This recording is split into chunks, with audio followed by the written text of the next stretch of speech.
ധർമ്മപ്രമാണം. ധർമ്മപ്രമാണ വ്യൂവേഴ്സിക്ക് എല്ലാവർക്കും സ്വാഗതം. വാദ്യ ശതാഭിഷേകത്തെ പറ്റി ഒരുപാട് പേർക്ക് கன்ஃபியூஷன் இருக்கு. இது எப்போ பண்ணணும், இதனோட கணக்கு என்னது, எப்படியாக்கும் இது டிட்டர்மின் பண்ணுறது, அதுவும் சொன்னால் நல்லா இருக்கும். ஓகே, சதாபிஷேகம் சொல்கிறது இப்போ நீங்கள் கேட்டால் எப்படியாக்க அதோட கணக்கு 80 வயசில் 80 வயசும் 8 மாதமும் பண்ணினா சதாபிஷேகமாகும். இன்றைக்கும் நிறைய பேர் நினச்சிருக்கா சதாபிஷேகம் சொல்கிறது പൂർണ്ണ ചന്ദ്രനാക്കുന്ന, അതായത് പൗർണമിയാക്കുന്ന അർത്ഥം.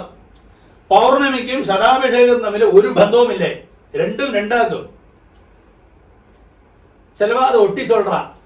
അപ്പോ സഹസ്ര ചന്ദ്ര ദർശന പാപമാന്യ സിദ്ധാർത്ഥം, അതായത് സങ്കല്പത്തിലേ വരും. സഹസ്ര ചന്ദ്ര ദർശന എന്ന് ചൊല്ലാൻ സഹസ്ര പൂർണ്ണ ചന്ദ്ര ദർശന ചൊല്ലതില്ലേ. അപ്പൊ സഹസ്ര ചന്ദ്ര ദർശന சொன்னா அதுக்கு அர்த்தம் ஆദ്യം சொல்லி விடுறேன். அதாவது நம்ம இந்த அமாவாசை கழிஞ்சா തൃതീയ എന്നേക്കോ ഇല്ലേ ദ്വിതീയ എന്നേക്കോ ചന്ദ്ര ദർശനം ചൊല്ലിട്ടൊരു സംഗതി ഉണ്ട്. അഞ്ച ചന്ദ്ര ദർശനത്തെ 3-ാം പിറയിടുക. അത് ദർശനം പണി കഴിഞ്ഞാൽ നമുക്ക് സൗഭാഗ്യങ്ങൾ, ഐശ്വര്യങ്ങൾ, വസ്ത്രങ്ങൾ, ആഭരണങ്ങൾ എല്ലാം കിടക്കുന്ന ഒരു വിധിയേ ഉണ്ട്.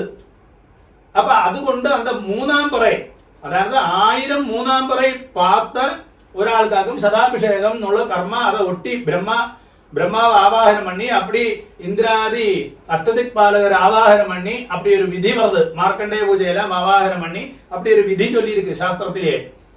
அப்ப இதேக்கும் நிறைய பேര് തെറ്റാ വ്യാഖ്യാനപ്പെടുற പൂർണ്ണ ചന്ദ്ര ദർശനം ചൊല്ലിട്ട് அதுக்கு ഒരു ബന്ധവും ഇല്ലേ.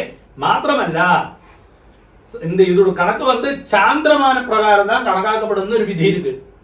சௌரமானம் சாந்திரமானம் இருக்கு. இந்த சாந்திரமானம் ஒரு இந்த சந்திரனை உத்தேசிச்சு, அதாவது സഹസ്ര ചന്ദ്ര ദർശന 1000 ചന്ദ്രനെ ഉദ്ദേശിച്ചുള്ള കർമ്മ ആനതുകൊണ്ട് அந்த സൗരമാനത്തെ നീ എടുക്കാതെ ചാന്ദ്രമാന വിധി പ്രകാരം ശതാഭിഷേകം പണ്ണ്, അതാകും കറക്റ്റ് കൊള്ളുക. அந்த ചാന്ദ്രമാന പ്രകാരമാനാൽ ഒരു മാസത്തിലെ ഒരു ചന്ദ്ര ദർശനം, അതായത് அந்த 3-ാം പിറ വരും. ഒരു 3-ാം പിറ, അതായത് ഒരു വർഷത്തിലെ 12 3-ാം പിറ വരും. அப்படி கணக்காக்கிறத 12 × 80 വയസ്സல்வா. அப்ப 80 × 12 കണക്കാക്കത്തെ 960 വരും.